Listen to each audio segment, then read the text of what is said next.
Andrew Waterhouse, Director of the Robert Mondavi Institute and Professor of Viticulture and Enology. Thanks for being with us tonight. The mission of the Robert Mondavi Institute is to engage the public on discussions and ideas about food and wine. We usually work with the Departments of Viticulture and Enology and Food Science and Technology, but tonight we're organizing the event with the Honey and Pollination Center here at UC Davis. Before we begin, let me mention that your questions are welcome. Please use the Q&A tool to submit your questions. Our guests will address those questions at the end of the program.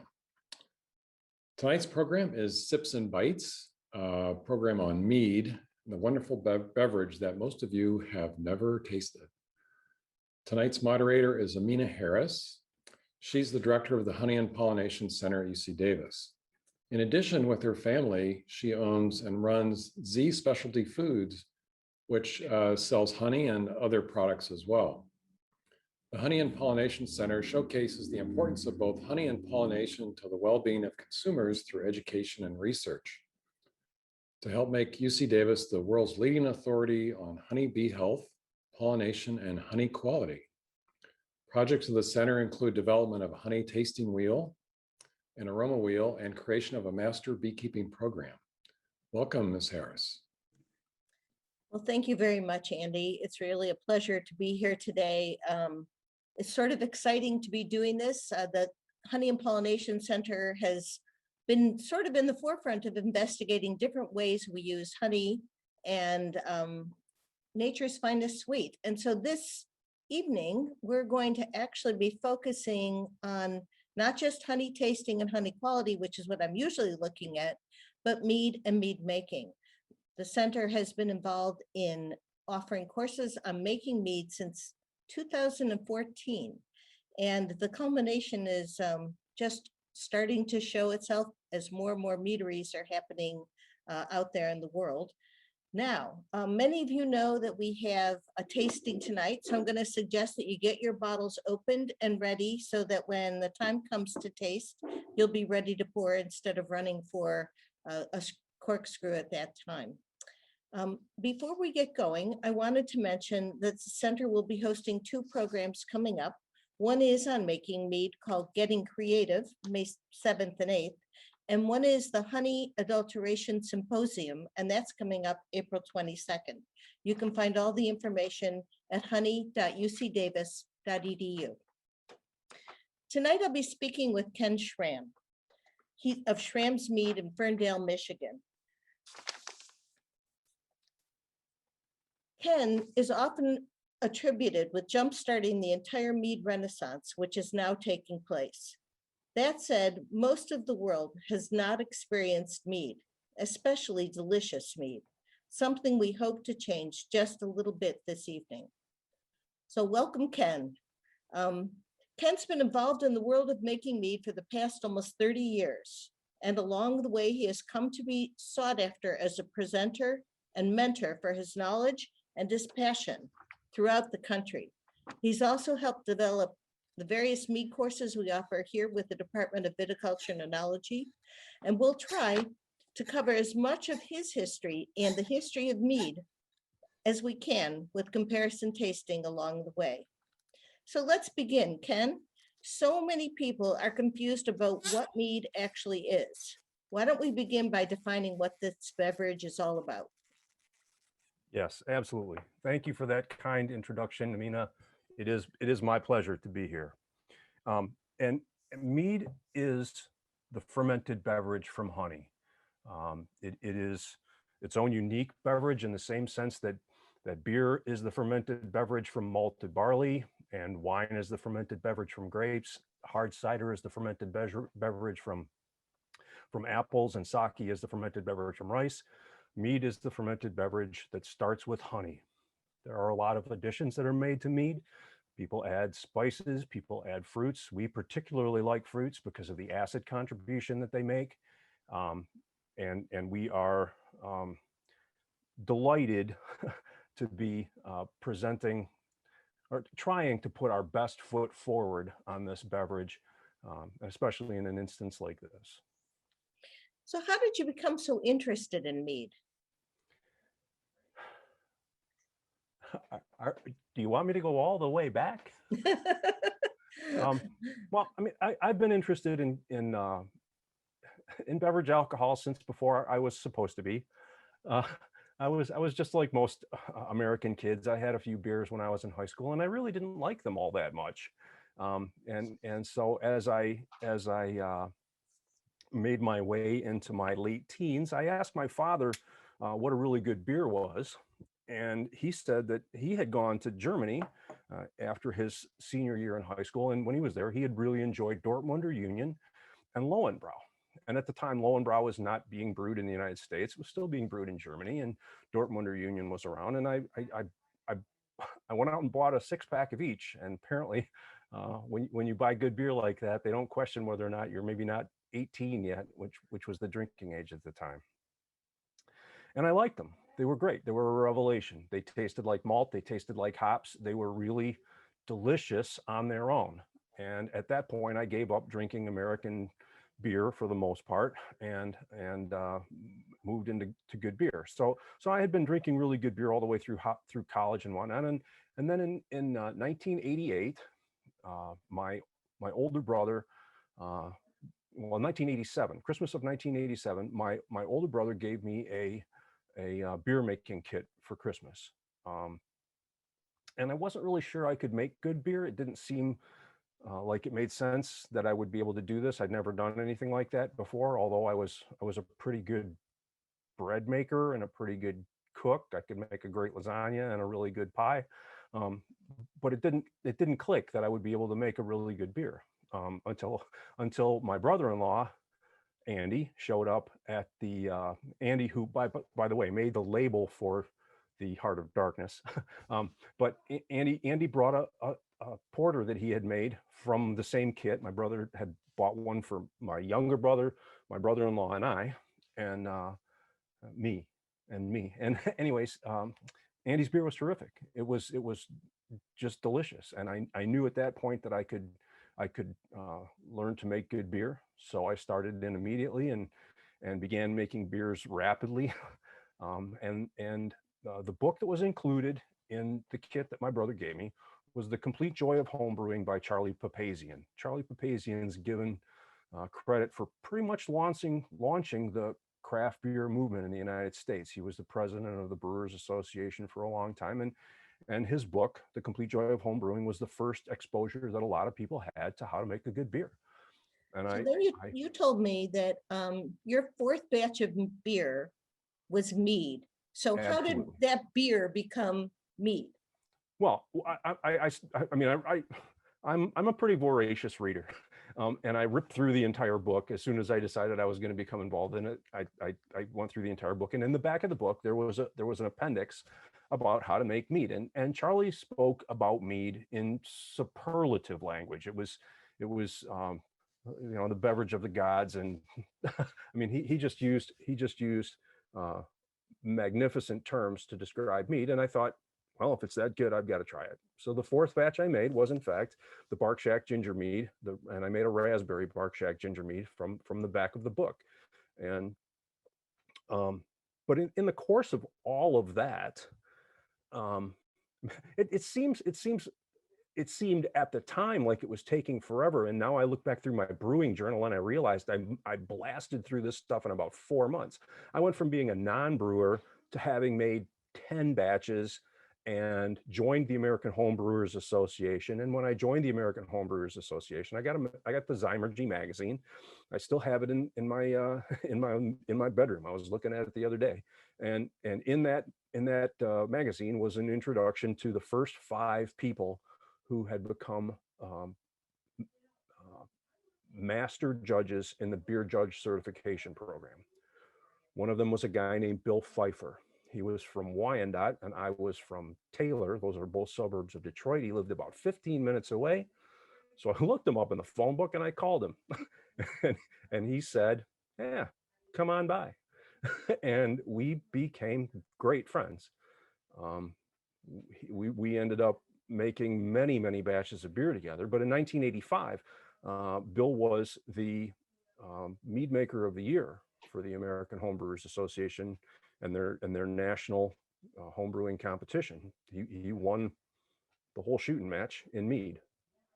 And Bill helped me a lot. Bill helped me understand how to work through my recipe formulation. I was one of those people that didn't think that I really needed to use yeast nutrient. And Bill said, no, no, no, you need to do that. And he got me to understand that I could, in fact, create meads that weren't just delicious to me because I made them, but meads that were, in fact, delicious in a more objective sense.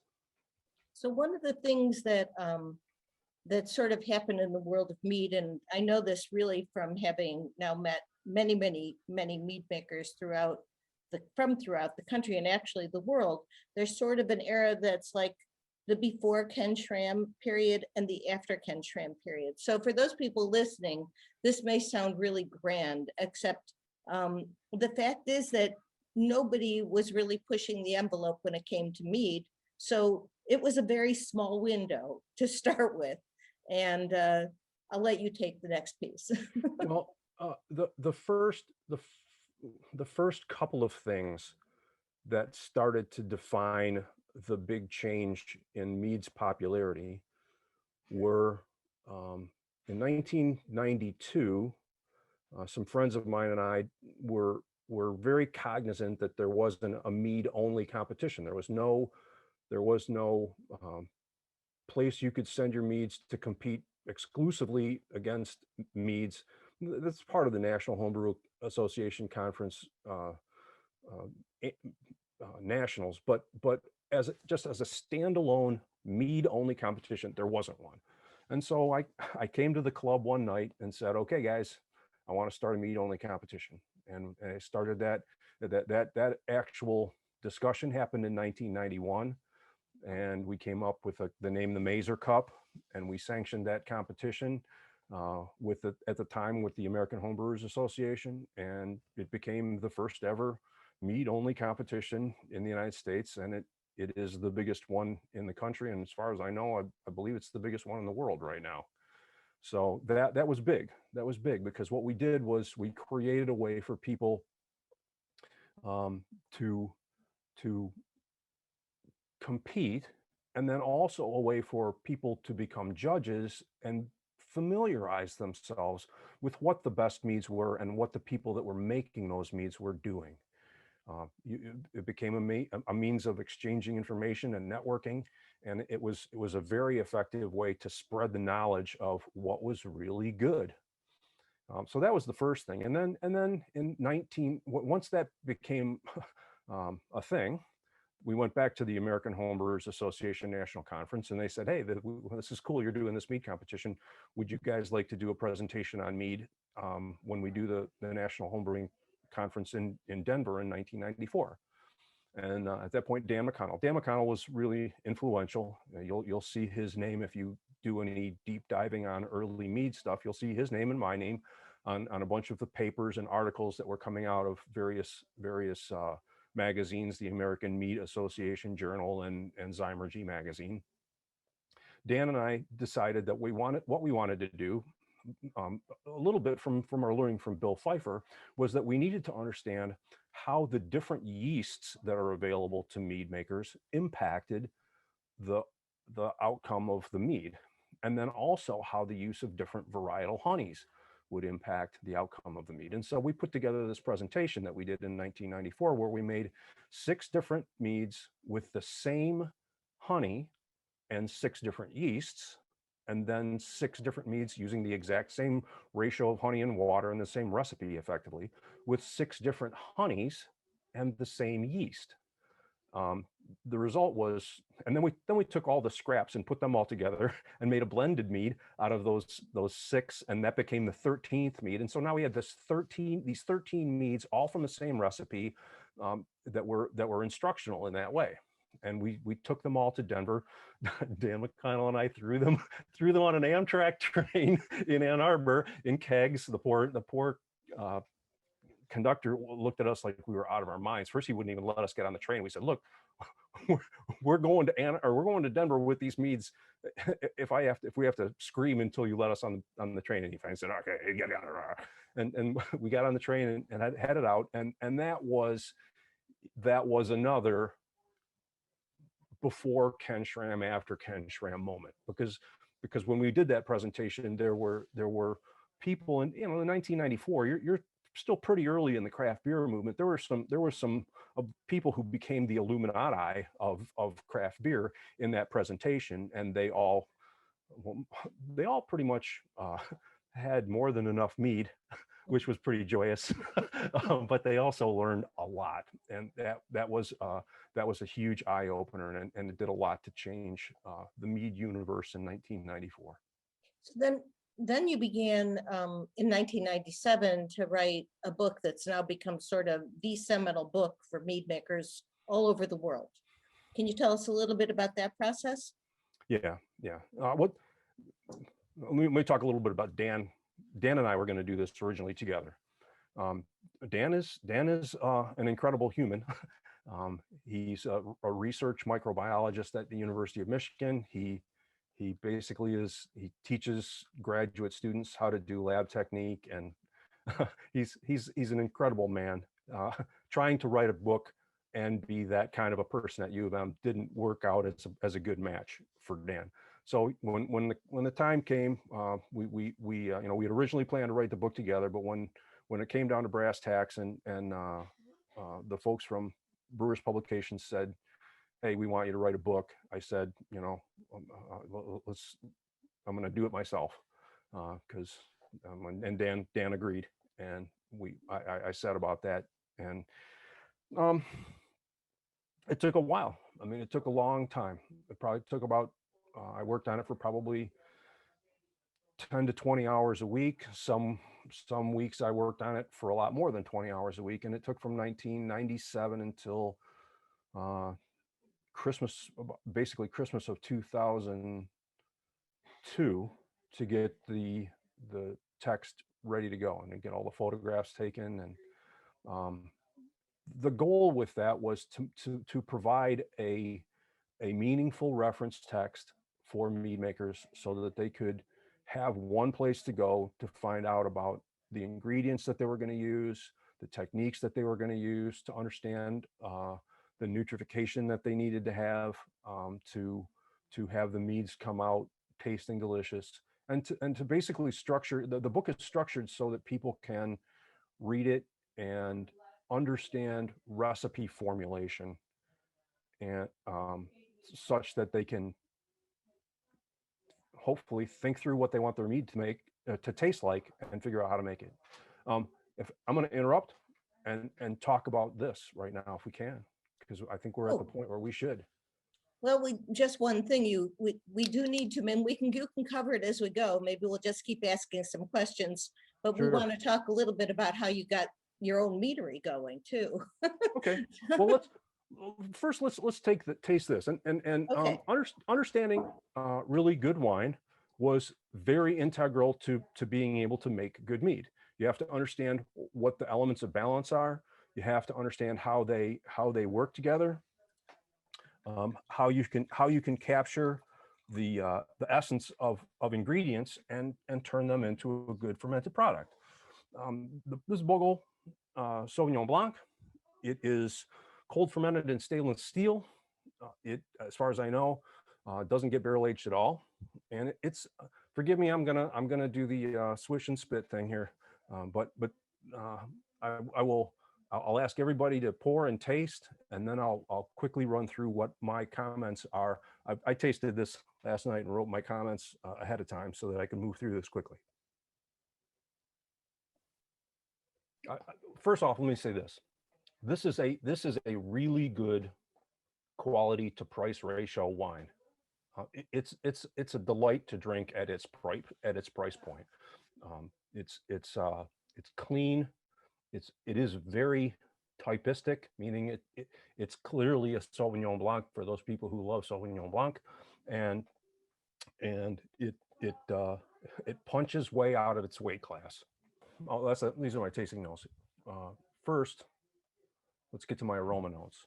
I get white grapefruit. That's probably the primary aromatic impression I get in terms of the fruits other than grape.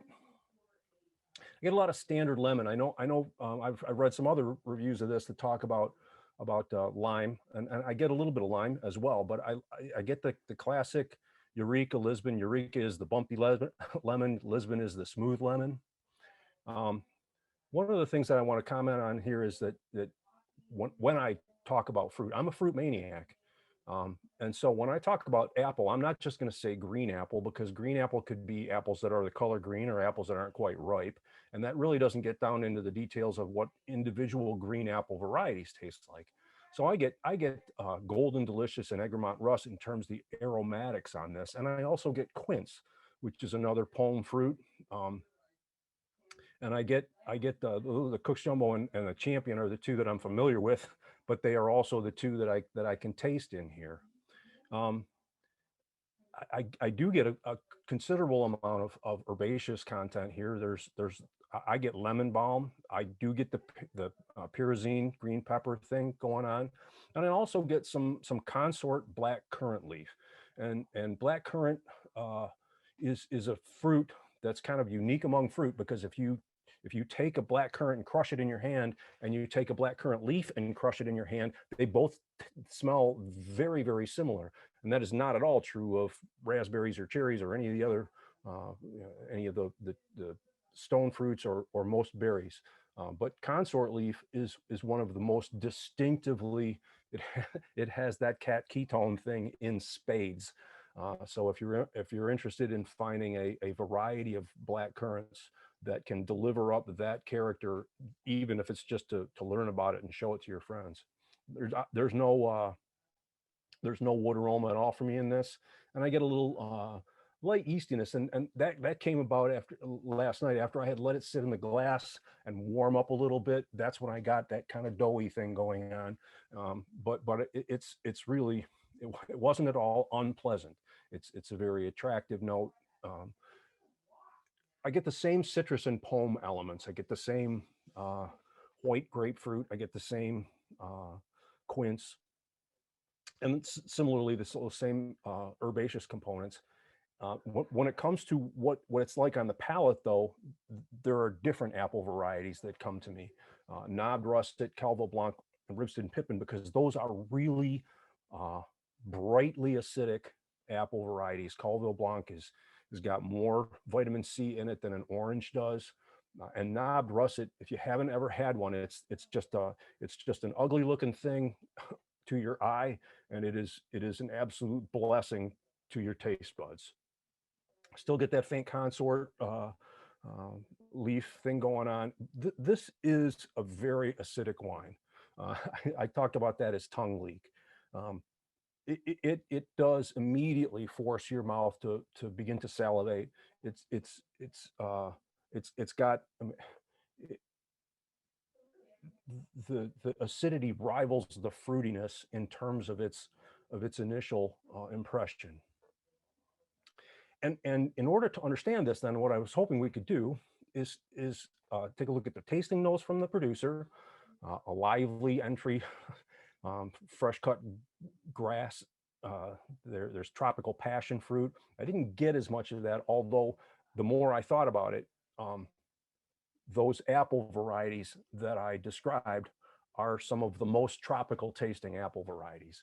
They say that there's a touch of Pinot Grigio in this, and that creates a playful palate. Flavors of quince and lime are mouth-watering. So they're obviously very much impressed with the wonderful way that acidity plays a leading role in this wine. And in order to understand that in terms of how this wine creates a balance that then is appealing, let's take a look at the numbers. It's Vitis vinifera grape juice, Sauvignon Blanc, and Pinot Grigio. There's 13.5% declared alcohol in this. The pH came in at 3.22, and we'll talk a little bit more about this later. But that acidity number right there, 6.9 grams per liter. That's a pretty high number for especially for something like a Sauvignon Blanc. You can get a little higher than that in the white grapes if you get into the most acidic Rieslings, for example. But that's 6.9 grams per liter is a bunch of acidity, and it's very pleasant. It's great.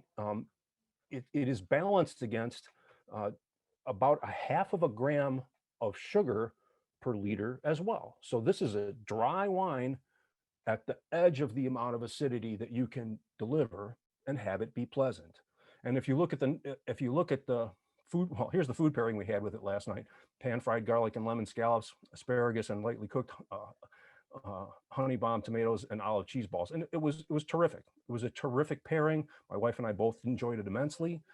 But when you get to this acidity question, the commercial descriptions that are used to talk about this: lively, crisp, tangy, zingy, playful, refreshing. Those are really positive terms for lots of acidity, mouth watering. And those are the terms that I use.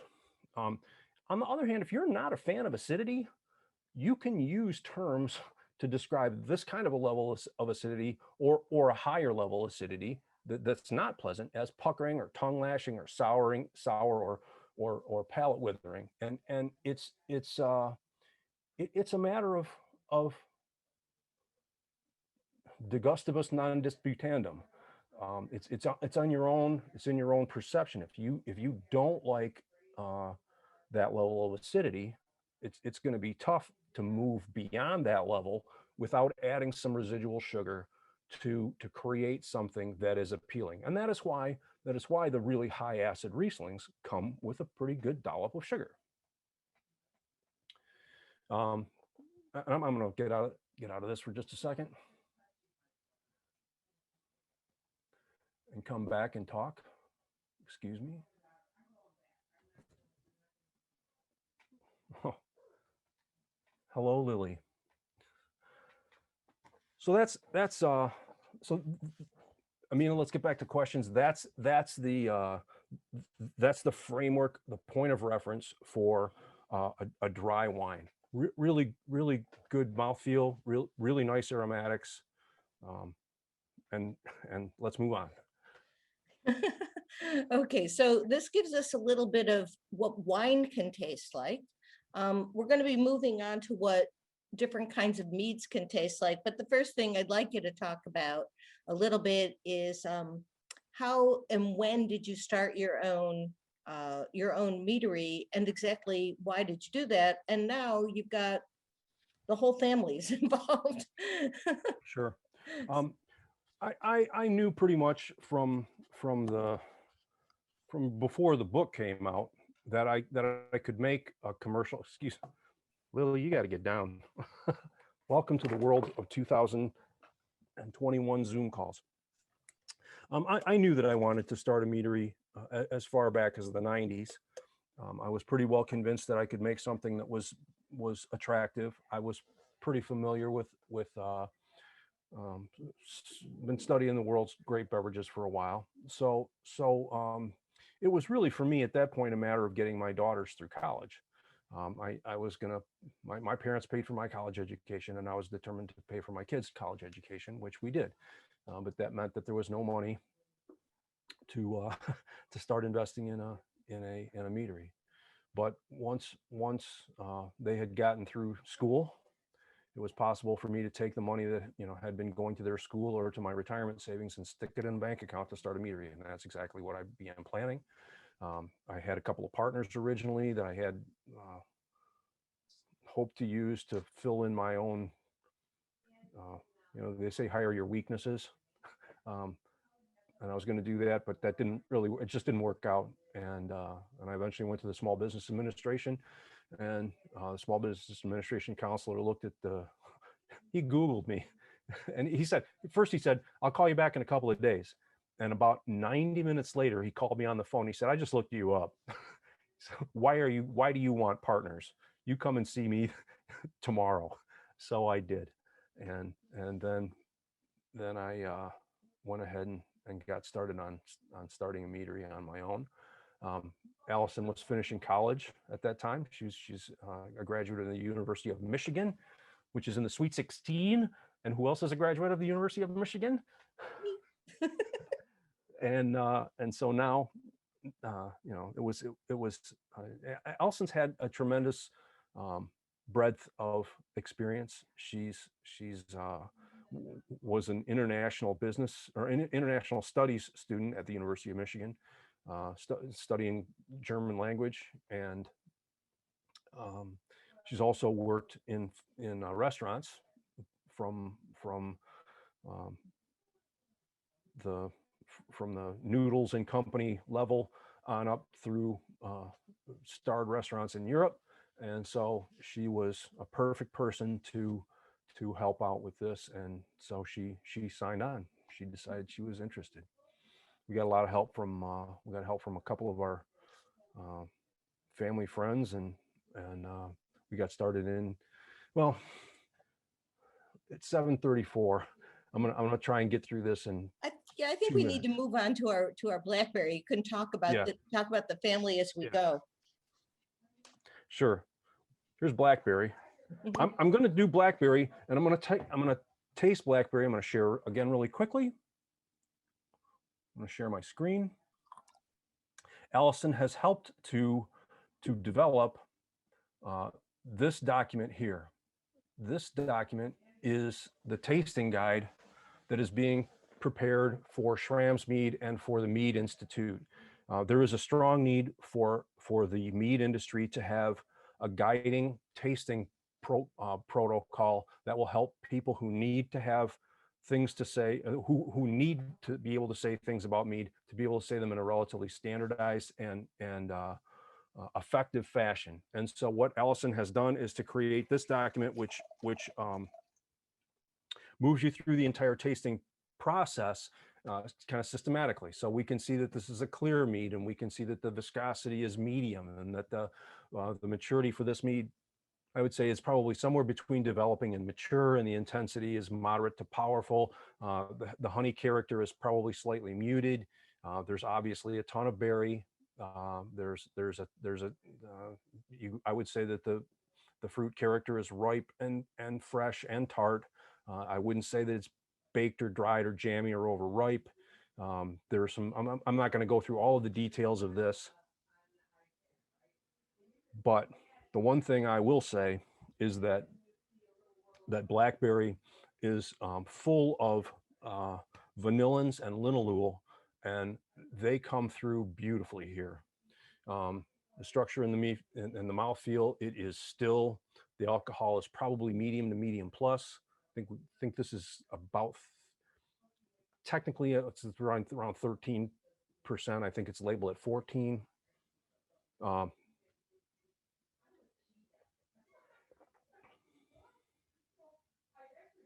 It has a little bit of that mouth-watering, tongue pulling acidity as well.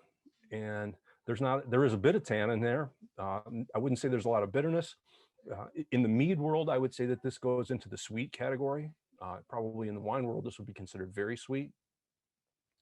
I would call this at least a medium full body, if not a completely full body. I would say the complexity is medium plus.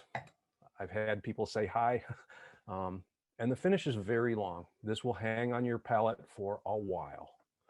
And if I can go back now to my keynote, what's in here is Marionberry and Evergreen blackberries, California orange blossom honey. The alcohol is at 13.19%. You'll see here's the interesting relationship between pH and acidity. A lot of people believe that the pH number is going to dictate how wines taste, and it's not necessarily true.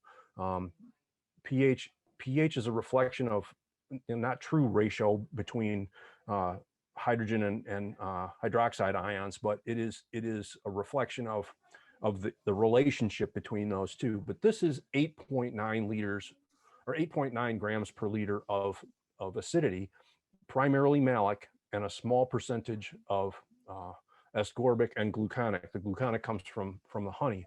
Malic is one of the most intensely acid, intensely sour of the acids. There's a lot of it in grapes, but there's also a lot of tartaric, and tartaric acid is not necessarily as impactful on the palate. Gluconic is definitely not as impactful on the palate. But well, yeah, I want to talk about that now. I want to talk about typicity. What I believe that this mead does really well is to deliver the two things that Schramm's mead concentrates on, which is quality and fidelity. And typicity means, do you really deliver up the thing that it is you are trying to deliver in a way that's completely recognizable? When it comes to typicity, I've talked about this with some of my friends. This diagram shows what I think talks about typicity. If we talked about Northern Italian cuisine, that would be the thick white bar in the middle. And the shaded bars on the side are what happens as you move to the south of Piedmont, or what happens as you move into Switzerland.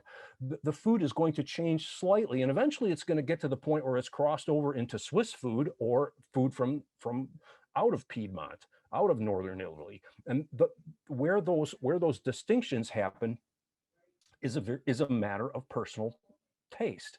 It's not clear.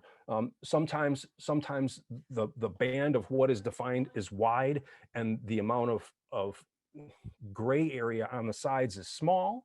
Sometimes the amount of gray area is very wide, and the band of what is true to that form is very small. And this is where subjectivity comes in. But even things that have perceptual delineations, like a box of crayons, we've all looked at the Crayola crayons, and we know what sienna is supposed to look like. We know what that color is supposed to be. But if they deliver it up, so sienna's kind of like this, right? We have a thin band and not much area on either side. But if somebody gave you a crayon that was really, really close to sienna, and you weren't standing there with your reference box in your hands, and it wasn't exactly the same as the sienna that Crayola defines, you could probably say, yeah, that's a sienna crayon, even if it wasn't exactly the same, but the gray area is smaller. So typicity with respect to this blackberry mead is for us, we try and work in this range where there isn't a lot of gray area on the sides, and we're trying to nail being in the center of that white bar for what people expect a blackberry mead to taste like, which means we use real fruit. We're very careful about which varieties we use, and we try to stay right in the center of that white band. So Ken, when you're talking about this kind of mead, which is very, very fruity, it's interesting to me that you said it was sweet, because I find that it's very, very rich in fruit, but it is not necessarily very sweet.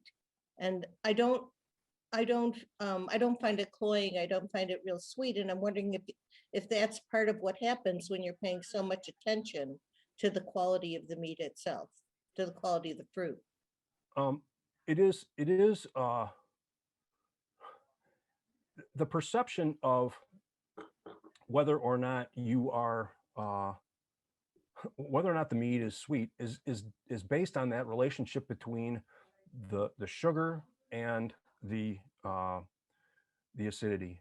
And I'm gonna switch to the last mead right now. Right. And the last mead is the Smile of Fortune. And the Smile of Fortune is made with Lutovka cherries and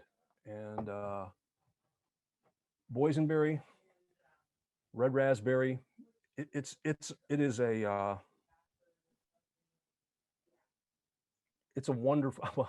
I shouldn't foreshadow that. I'm fond of the aromatics, but I'm going to go back and share my notes on this really quickly. We're running out of time, but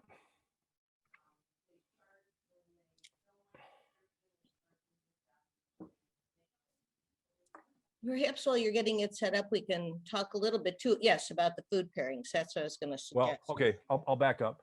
The food pairing for blackberry is beef. If you want to, it goes remarkably well with barbecue. It goes with brisket. It goes with chili. It goes with well-seasoned oven roasts. I'm going to skip forward now to the Smile of Fortune. Whole red raspberry, Oblashinsky tart cherry, crushed black currants, 5 different varieties, orange blossom honey, red raspberries, and boysenberries. Less alcohol, slightly higher pH, and 12.3 grams of acidity per liter. You're playing at a level that really no dry or even sweet wine gets to. The sweetest Rieslings that you're going to find out there may top out at 10 to close to 11. And this is citric and malic together, and citric and malic as a pair deliver an awful lot of that incredible mouth-watering character. So in terms of what you want to eat with this, well-seasoned roast beef, yeah, it's great. Big cheeses, things like Ace cheddar, Roquefort, and then dark chocolate, just straight up dark chocolate, and or less sweet chocolate desserts like the flourless chocolate torte.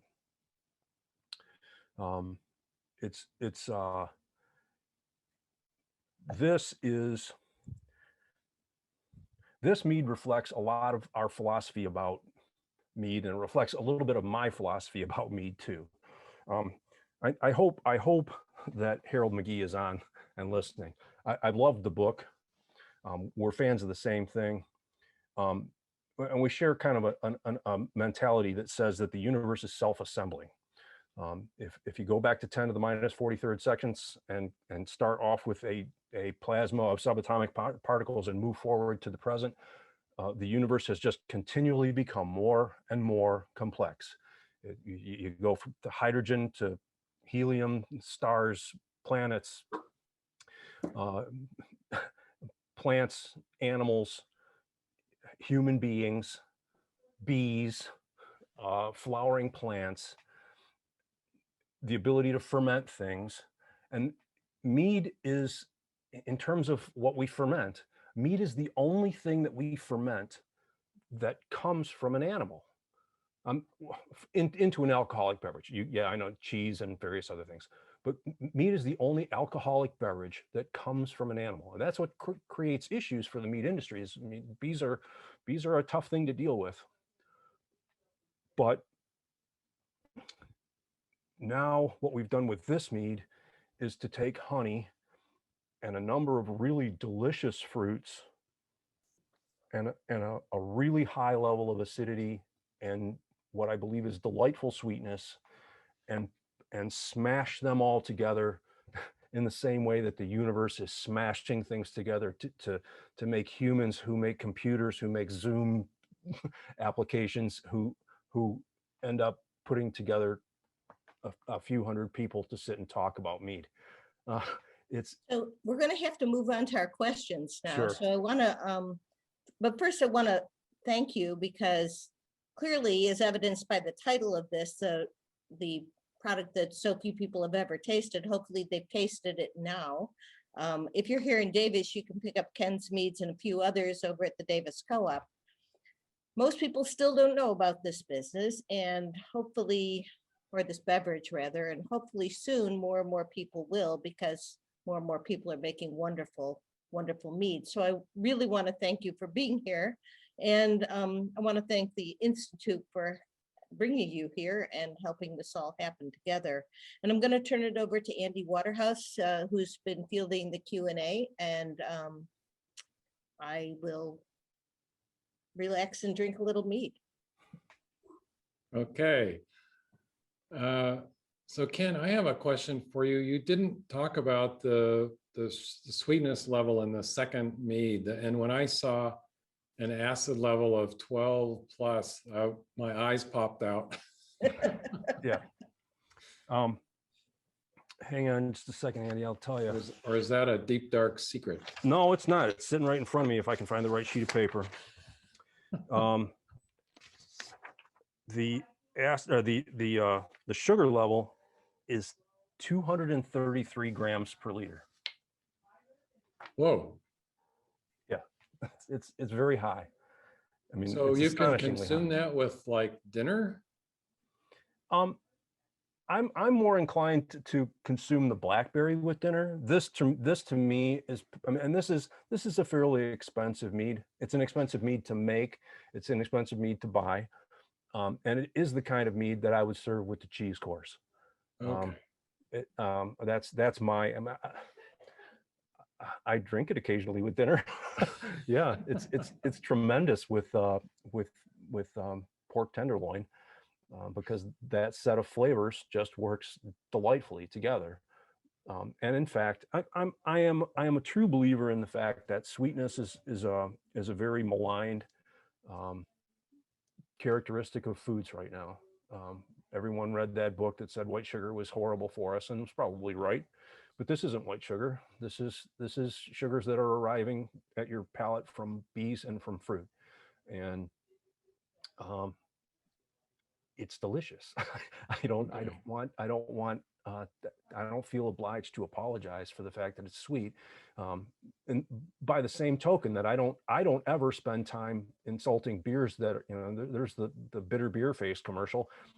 I object to that as well, but I object to the fact that, I mean, the thing that I find curious in American culture right now is that it's okay to use as much fat as you want at your restaurant. It's okay to use as much salt as you want at your restaurant. But if you use sugar, I mean, especially if you deliver up a product with this kind of sweetness, for some reason, people poo-poo it. And I don't think that's okay. I think that's leaving money on the table in terms of the joy that life can deliver. Well, I think it's clear that if you balance the sweetness with acid, that it works. I mean, it doesn't have an overpowering sweetness to it because of the acid. But we've got to move on to some other questions here. You mentioned some flavors out of blackcurrant leaves, and so someone asked, can you use blackcurrant leaves in making a blackcurrant mead? I believe you can. Right now, the mead industry has got a difficult relationship with the TTB because we still have to submit recipe formulas. We can't use the GRAS ingredients and just compile a mead and ferment it. We still have to submit a recipe and get it approved, but blackcurrant leaf is a commonly used herb in culinary applications. So I would expect that it would be something that you could get approved, and yeah, you could do that. Okay. You had a form that you showed for classifying meads. I'm wondering, a couple of people are asking, is that form going to be available to the public or other mead makers, or?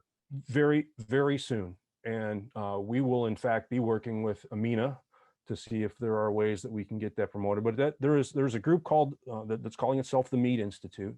It's a group of 5 key players in the mead world who are working to fashion this document, among a bunch of other things. We're going to work on instructional curricula for larger mead operations to help people understand how to run a great meadery at a larger scale. And there are a number of other sort of mead quality issues that we're going to address. Yeah, I would say, the Mead Institute is going to have a Facebook page in a matter of a few days or weeks. And we'll also have a web presence. So Mead Institute, please, it does have a web page, or pardon me, it does have a Facebook page. So hop on, like us, and we will stay ahead of, at Mead Institute. We will try and stay ahead of people's requests for this information. Okay. There's a question about tannins. Does the blackberries have tannin in them? So that this questioner has thought that if you didn't have grapes, you couldn't have tannin, but I think blackberries can have tannin, right? Oh yes, absolutely. All of the pips in brambles contain tannin in the same sense that grape pips also contain tannin. You can get tannins out of grape skins and grape seeds, and the same thing is true of the seeds of many fruits, including apples, and in fact you can't eat them, but the stone fruits as well. Yeah. So here's a curious question. What are your thoughts about mead and carbonation? This person has observed some what are called session meads, and wondering what you thought about that. Oh, I love them. I drink them on a regular basis. I am an application drinker. I look for the right beverage for the right application. I think they're great. We don't make any. I'm trying to concentrate on nailing the products that we want to make and the processes that are required to make them consistently. And as well, we also have, there's a place called Schrammsburg, and they don't want us to make any sparkling mead.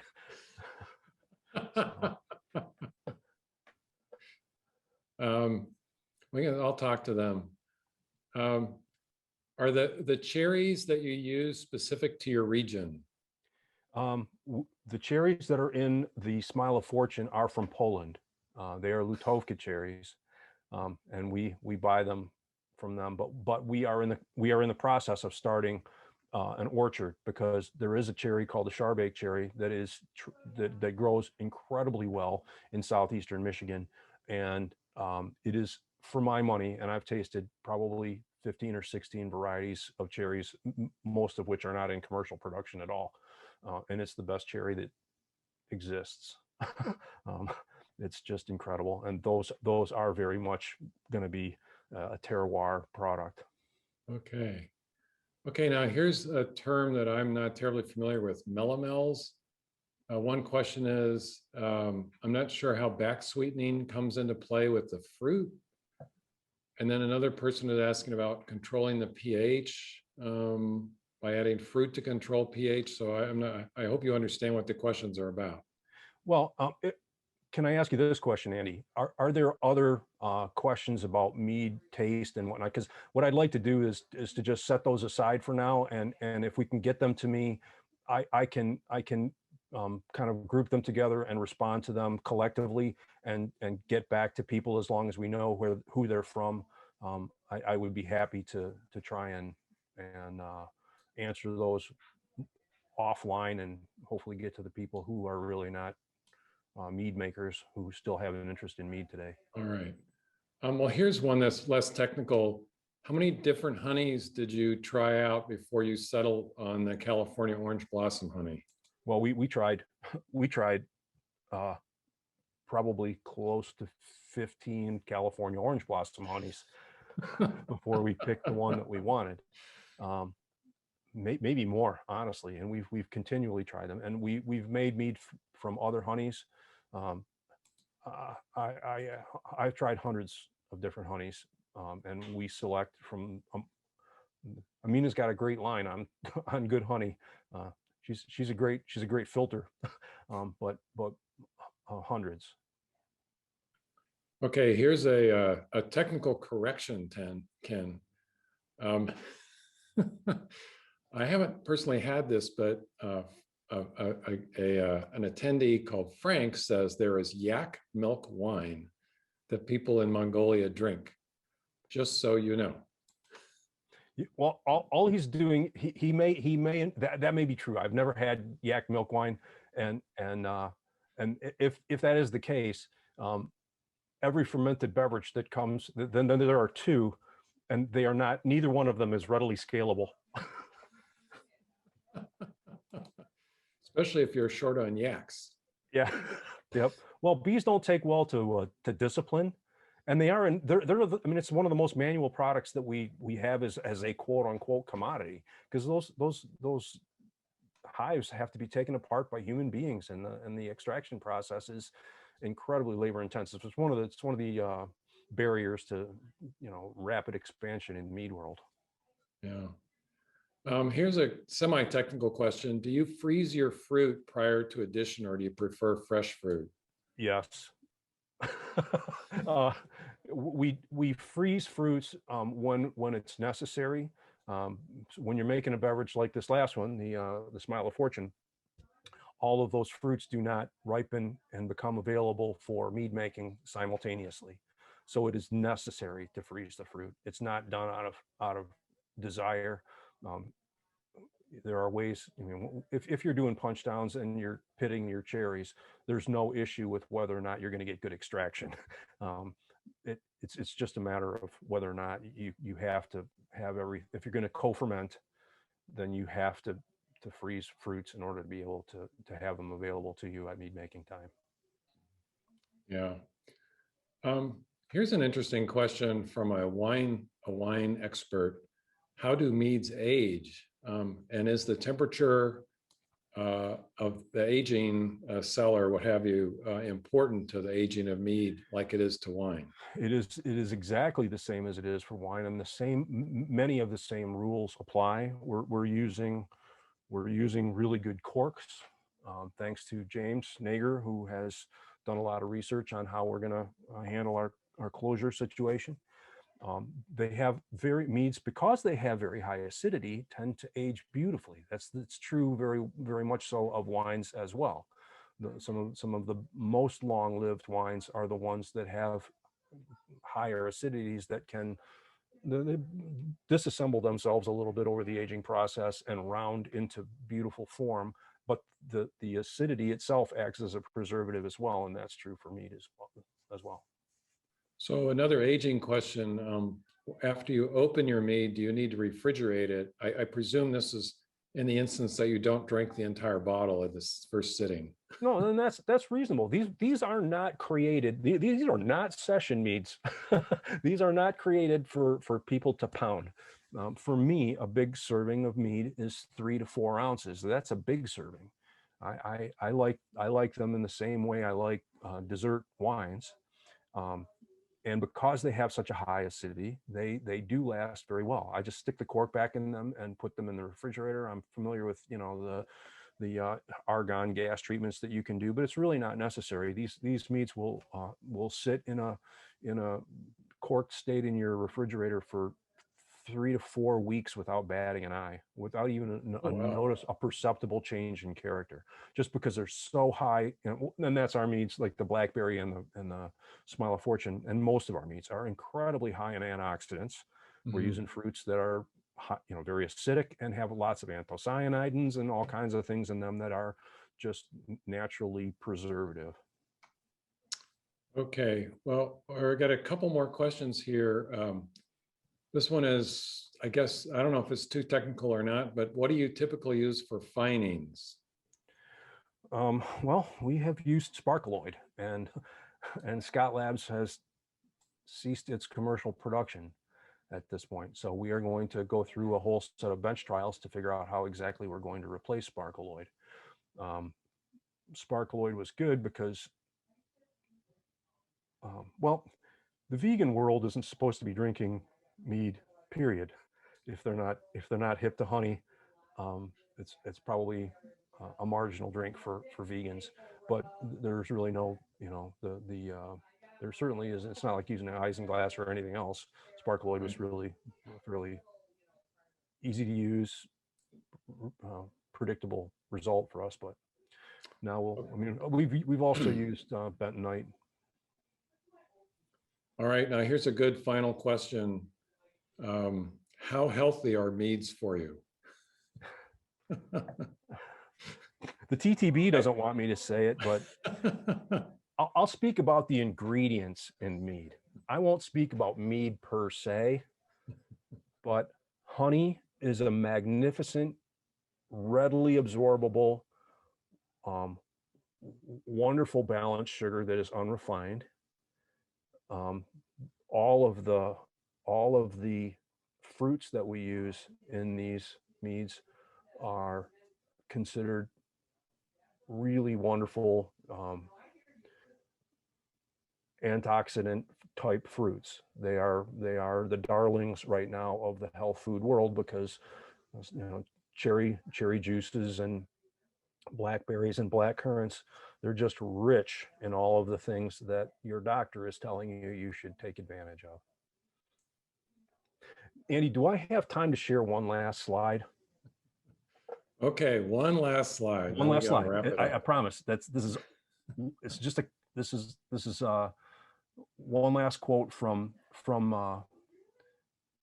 Mr. McGee's book. And it is that supermarket foods are often stripped down industrial simulations of originals. Well, you can read it. Rather than tasting the world, what the world has made and sustain us, many manufactured foods taste like what their makers think they can sell us. And that is not the truth about Schramm's mead. That should be, not the truth about a lot of meads. We're trying to take the great things that nature delivers to us and turn them into a product that you can readily understand and enjoy. All right. Well, it looks like we're at the end of our hour, so we're going to have to be moving on. And I want to thank you and Amina for such a delightful and fun evening, and tasty as well. I think I'm going to have to go out and buy more meads after this. So thank you so much. And to remind our listeners, this event is being recorded. So in about a week or so, it'll be posted on our website, and you can forward.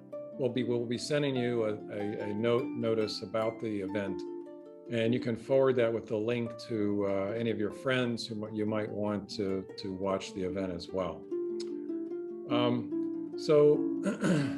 Let's see, future events. We've got the Honey and Pollination Center has a couple of interesting things coming up.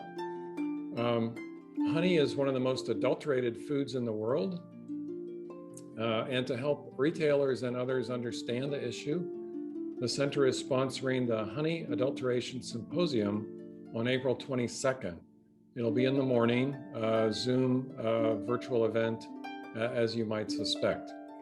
And then later in May, there will be a Mead class going over 2 days. And it's for people who have some experience already in mead making. It's called Getting Creative, and it'll be the mornings of May 7th and May 8th. So if you're interested, please check out the Honey and Pollination Center website for that. The Institute has got a set of other programs also coming up. Next month on April 21st, we'll have